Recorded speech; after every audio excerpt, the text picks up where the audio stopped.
This is the Big O Show. This is the Big O Show.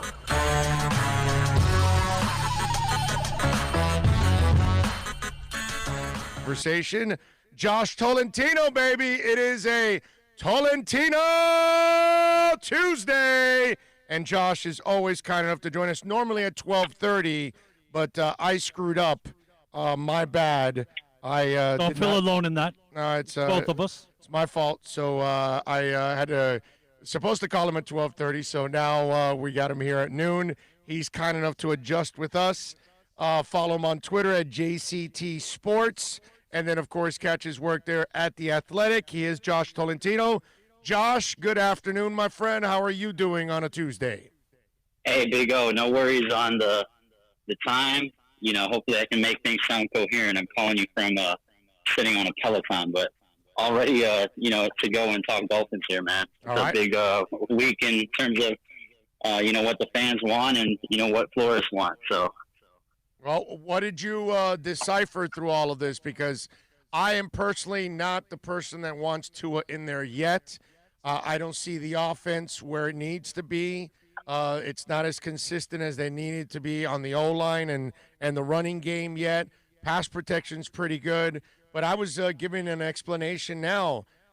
Fitz has run the ball 22 times. That tells you that the offense isn't where it needs to be, and he has to go run to keep the offense alive. I don't want Tua running an extra 22 times. I don't want him taking the shots that Fitz is taking. I don't want him taking any of the sacks that Fitz is taking. So I'm not sure right now is the right time to put him in. I am good with the coach taking some time. So how do you look at it, and how do you decipher it all? Yeah, I think you look at where the team sits at 1-3. Yeah, they got more losses than wins, but I think I'm going to agree with you that it's still too early. Maybe if a couple more losses consecutively pile up, it might be to a time, and they seriously have to consider that conversation to, if Fitz isn't able to guide this team to a winning record or even close to like a 500 record, a few weeks down. But in terms of Tua's health, I think you bring up a great point. This offensive line, there's 4 new starters on that line. The only returner is Jesse Davis. And, Jesse Davis hasn't done a stellar job, and he would be the one protecting Tua's backside. So I think you bring up some excellent points in terms of it's still too early, but, if these losses continue to pile up and if Fitz continues to throw some more interceptions, then it's going to be time for a serious conversation, because especially you see a couple other rookie quarterbacks, Joe Burrow, Justin Herbert, doing well. I know they're both on losing teams, but in terms of the production, I mean, they're out there and they're lighting it up. So it'd be the smart thing to at least think about it here in this next month or so. Yes, I agree. Well, but the next month now you're into November. Now we're getting to a year removed from the surgery. That to me, see, now we're getting into the second half of the season. That's kind of where I viewed you should play them. At a point where you're mathematically ineligible for the playoffs, at a point where you hope that the offensive line has developed and is going to give him time. That's what I think you've got to do. You've got to create an environment where he can actually go in there and be competitive. My fear out of all of this is that you put him in there and you've got a lot of fans and even some media thinking that he's the savior. And then that's where you actually set everybody up to fail. Yeah, I think dating back to April when they selected him, with the 5th overall pick, he just created a buzz of knowing who Tua is and what he accomplished at Alabama and just that electric kind of magic arm that we've seen, even in practice, what he's capable of doing. But again, it goes back to playing the waiting game. It's Fitz, even before the season, he knew that he was the placeholder, and he knows he's not the long-term answer at quarterback here, and that he's guiding Tua to eventually take over.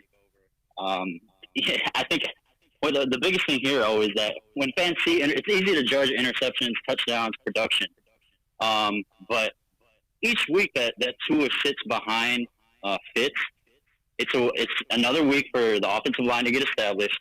Another week for Chan Gailey to continue to mentor Tua and teach him the playbook and his play style, and also kind of for just Tua to see how NFL defenses attack not only this offensive line, but just how they game plan against the Dolphins. So by waiting, I don't think the Dolphins are really hurting themselves. They're only helping Tua. And again, you bring up the year mark. I think that 12-month mark here in the next month and a half, then it should be time to seriously consider if Tua can get in there. And a month and a half from now, you hope that Parker becomes healthy. You hope that Preston gets a little bit more comfortable coming off that knee injury and the rehab. Because as you know, Josh, you've been in this business for a while. You know none of these athletes are who they are normally in that first year of rehab. It's really 2021 when Preston's going to feel like himself again. So you're kind of, playing through the rehab year this year, like every player does when they're coming back from an injury. That's the other thing that I'm trying to explain to people. You're not going to put Tua in an optimal situation. You're actually putting him in a situation where there are deficiencies that he has to overcome. Like right now, this is when people are saying, well, why aren't they going deep? Well, because they don't have the players to go deep right now. Albert Wilson took the damn year off, and Parker right now is not healthy enough to run past people at this point in time with the injury. Things aren't where they need to be for not just Fitz, but certainly not for Tua. Yeah, the biggest thing that I deciphered from talking to Flo yesterday afternoon, was that, a month or so back, they cut Josh Rosen, which was the ultimate sign that said Tua is healthy if he had to come in, right? At any point during a game. But coming in and, providing backup midway or even towards the end of the game to Fitz is totally different than starting the game as the starter. So from a physical and health standpoint, Tua is okay, and he's checked all those boxes. But in terms of readiness and preparedness and just really the mental side, you talk about the 1 year of rehab. I think they want to inch closer to that 1 year date, which is, actually around that same time frame of Preston Williams. So you bring up 2 great points there. Yeah, and again, I think this is you want to give him time to heal, but at the same time, you also want to put him in a position where he can succeed. You don't want him to end up like David Carr, okay? Derek came into a much better situation in the NFL, and then a couple years in, he ended up suffering a couple of injuries. David Carr never got into a good situation because he was on an expansion team, a bad team, took a pounding, overall, and never really was the same again. That's what you don't want with this kid right now. We've watched Fitz so far for a year and 4 games take an absolute pounding. That's really not the situation you want to put this kid in. And he's not – this is the other thing I hate. Oh, well, Justin Herbert's playing. Well, Joe Burrow's playing. Well, those guys aren't coming off injuries, and those guys are 6'5", 6'6". They're huge human beings, bro. Tua's not a big kid. It's also a different ball game. When he takes a hit, he's going to feel it a lot more than Justin Herbert. Do we have you, Josh? Did we lose him? Yeah. You there got we me? go. Go ahead. Now, go ahead. No, I was saying that you look at some of the top-tier quarterbacks in the league, the Aaron Rodgers, the Patrick Mahomes. Look at their rookie years and what they did. They sat behind, obviously Brett Favre and Alex Smith. And ready-made teams. Ready-made teams. Okay? Yep, Which Miami isn't. Yep, exactly. And you say that Fitz isn't, that type of quarterback, but it's still the same concept. It's just this process of being mentored and being, slowly guided into the role and not being thrown out there. Again, you look at the record, I think it's still too early. Yeah, there's more losses than wins, but give it another month here, and if they go 1-3 again, then it's time to seriously consider again maybe putting Tua back there. Josh Tolentino from The Athletic joins us every week to talk a little Dolphins. Josh, what do you know about Austin Jackson's injury? He was able to come back and play, but this is a tough sumbitch, man, because we're talking about a guy that donated bone marrow a month before the season started and played the entire college football season, didn't miss a snap. I almost expect this guy to play because he's already shown me incredible mental and physical toughness in his young career. Yeah, Chan Gailey and Steve Marshall, the offensive line coach, they actually both spoke earlier this morning, and there was still no ruling. Obviously, I think it's still too early. I mean, it's worth paying attention to, especially since he didn't come back in the game. And I think Dolphins fans are all aware of what Julian Davenport is capable of in terms of his limitations. So Austin Jackson, I mean, he's proven to be actually one of the better left tackles in the league through these first few games. So I think he's proven that he's the better option there, but they just want to make sure everything's right with his foot, and I think we'll know a lot more as the week progresses. They've got a long trip here, 3,000 miles to San Francisco, but these 3 days of practice are going to be crucial for guys like him and others battling little nicks and injuries. When you look at this week's game, this is a winnable game, man. With all the injuries that San Francisco has, I look at the next 2 weeks, San Francisco and Denver. Miami's 3 losses are to teams that are 10-2 right now. That's their record, 10-2, and only 2 because obviously New England lost Cam, and they definitely had no shot yesterday with Brian Hoyer at freaking quarterback. I wish we would have gotten Brian Hoyer here. Miami probably wins that damn game. But I think people are kind of also panicking a little bit, and they're not really realizing that Miami has started the season off against, a really tough schedule right now, and yet they've been competitive in pretty much every one of these games. Yeah, you look at the other, 3-1, 1-3 teams around the league. I mean, the Bears are 3-1, the Browns are 3-1, and I think the Miami puts themselves up against, not just the talent, but just the team, those teams in general.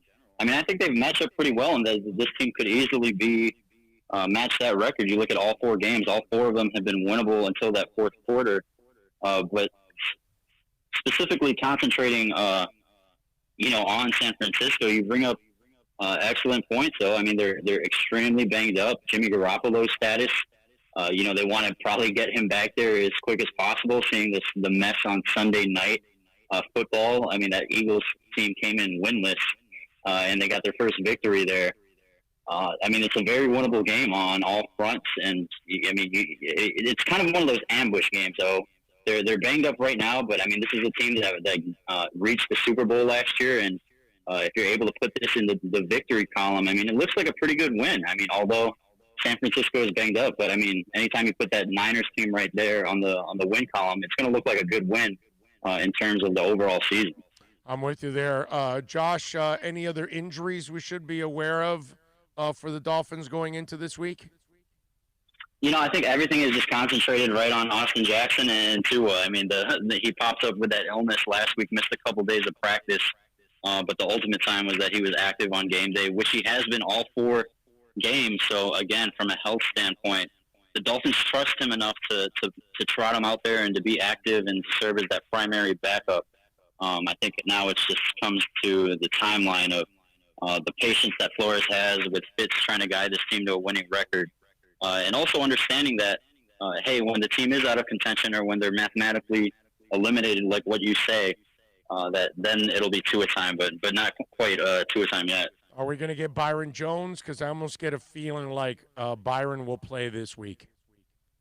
Yeah, I think with Byron, it's again, he doubled already. I mean, in 5 years, it's crazy to think about because, the typical wear and tear of your body playing in the NFL. I mean, week to week, it's the most demanding physical sport in the game. I mean, in all of sports. I mean, in 5 years, Byron Jones only missed 1 game, and it was his final season in Dallas last year. So he played in 79 of 80 games. And in Miami, he's already missed 2, essentially almost 3, because he was only on that first drive against Buffalo. But I think Byron Jones is getting close. I think the fact that he was back out there at practice last week was a big sign that, hey, this groin is healing up. Again, they want to be careful because groins can be pretty tricky. It's like you tweak it one time and you can knock yourself out for several weeks to a month. again, the most ultimate sign to Byron Jones' situation is they didn't put him on IR. So there is thought and belief that he could be close. Did you like Chan Gailey's honesty today in kind of taking some of the heat for the offense? Because he kind of felt that it was his fault that the offense wasn't nearly as productive. Yeah, I mean, Chan's going to take the heat. You look at Fitz and what he said. I mean, he took the most ultimate sign of heat that you could on Sunday. He said it's his fault. He's a quarterback, and when the quarterback doesn't come to play, then they never put their team in a good position to win the football game. But obviously, Chan is the one that calls the plays, and it was good for him to take the heat. I mean, the thing with Chan though is that he's a straight shooter. I think you're going to get really what you want to hear from him on a weekly basis. I think the bigger sign here is you look at the announcement of them announcing Fitz as a starter. It was about an hour before we spoke with Chan. So, I mean, that timing is kind of funny just because Flores wasn't scheduled to speak today. So, obviously, we were prepared to ask, and we still did ask Chan Gailey questions about Tua. But he spoke knowing that Fitz is still going to be the Week 5 starter. It's going to be an interesting week this week as they get prepared for the San Francisco 49ers. With Noah, I know where they've talked about mentally tough and all of that, and this is, Josh, this is nothing new, dude. Anybody that's covered, the league long enough, or if you're a fan long enough, you've noticed plenty of rookie corners struggling in their first year, actually. So what is the biggest hurdle right now that Noah has in front of him? Is it a mental hurdle? Because it just doesn't seem like it's physical. It seems like it's more mental, his mistakes out there. Yeah, I think mental, and you just look at the youth. He's not only a rookie, he's the youngest player in the league at 20 years old. Literally the youngest player in the league, not just the youngest player in the Dolphins, but the entire, literally all of his peers. So I think that tells it right there. Is the moment too big for him? I don't think so. I think it's just those mental lapses. I was actually texting with a scout last night during the Monday night football game, the Packers and the Falcons. They've got a corner there. I think he's in his third year, Jair Alexander, and he was a rookie when I covered him for the Packers. And some similarities between him and Noah in terms of what they went through their rookie years, and that scout was doing just that, and comparing him in my conversation with him, and saying that these rookie corners, they just need time to develop, because obviously Jair has turned into one of the more elite cornerbacks in the league. So that's the same hope for Noah. Again, youth, rookie, and the youngest player in the league. So I think he's just going to, continue to learn on the fly here. A little bit easier test here against San Francisco, but you got to remember they still have guys like George Kittle of the like. So while they might not have Jimmy G, they still got some weapons there. Yeah. Oh, well, listen, people have short-term memories. Pat Surtain struggled his first year too. So it wasn't an easy transition for Pat the first year. You can ask him. And he turned out to be one hell of a player. I think he's in the Ring of Honor, one of the great corners of all time in franchise history. I think everything worked out for Pat Surtain. Noah's not the first and won't be the last rookie corner to actually struggle. On offense, how do they get Jakeem Grant involved a little bit more, since you can't make downfield plays with your big receivers, because those guys are trying to recover from either surgery or injury right now. But this is one guy that can stretch the field out. What do they got to do to maybe get him involved a little bit more? Because I don't want him involved too much, because he's not a big guy. You want to keep him fresh for special teams. But it would be nice to dial him up a little bit more downfield. Yeah, well, that's a solid question. And in Week 3 against Jacksonville, I actually thought Jakeem Grant and Chan Gailey took a step forward in involving him more and getting him on the field. And not just that, on the field, but he was productive. You think about the end around that he had that picked up about 30 yards. He had several catches that game. And then this past week, I think it was a step backwards. Again, it's a mix of a few things, though, and I really think that when it comes to Jakeem Grant, he's such a unique piece to the offense. I mean, he's one of the fastest guys on the field, similar to Matt Breida.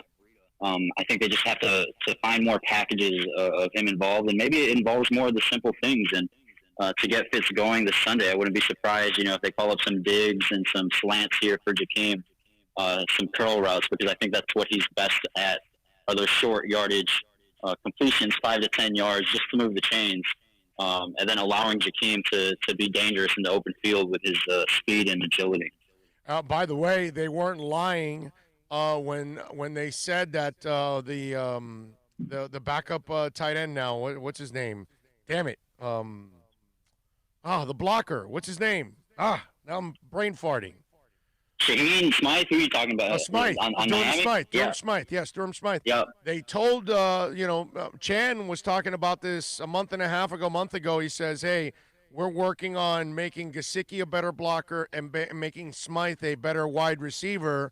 And, dude, they're not lying. They are using Smythe now in the offense, and I thought that's pretty cool because you keep that defense second guessing, and you don't look at Smythe and say, well, he's only blocking. Now you got to look at Smythe and say, be careful, he can catch a couple passes. Yeah, exactly. And you look at what Seattle's linebackers did against Mike Gesicki. They're definitely watching the tape. I mean, I consider him as one of the better tight ends in the league. And, after that 8-catch, 100-plus yard performance in week 2, he's been limited here in these past couple of weeks to just a catch each game. They're definitely paying attention. So while they can have to continue to involve him, just because I think he's just a true talent in terms of his production with Fitz, again, Durham Smythe is going to be another good option if they can get him a couple targets each game. What are you working on over at the Athletics so folks can check you out, Josh? Yeah, I mean, typically, that Monday is always my film piece, but because of all the Tua news, we pushed that back for today. So I've got my film observations coming out today, and I'm working on a long-term, longer feature piece on Tua just when he's ready. So when it'll probably drop around whenever he makes his debut. But we got several things in the fire here, but be on the lookout for the film observations because there's a lot that jumped off the tape from this past game, and then how it'll affect the Dolphins moving forward heading into week 5 at San Francisco. And if you want to find out more, follow him on Twitter at JCT Sports. He is Josh Tolentino, joins us every Tuesday at 12:30 normally. I screwed up and I was slacking there. Josh, as always, you're a stud, my brother. Thank you for taking some time. Have a fantastic week, my friend. Hey, Big O, I appreciate it. I'll be, making that cross-country trip this weekend, so I'll be glad to talk next Tuesday. I really do think the Dolphins, I'm probably going to take them in this week 5 game. And again, it's one of those ambush games where it'll look like a good victory in the concept of the overall season. I got back-to-back wins right now for the Dolphins to get to 3-3 here over the next 2 weeks. Beat San Fran, beat Denver, and let's move on, baby. All right, my brother. You be good. All right, take care, Al. You got it. There you go. Josh Tolentino, good stuff there.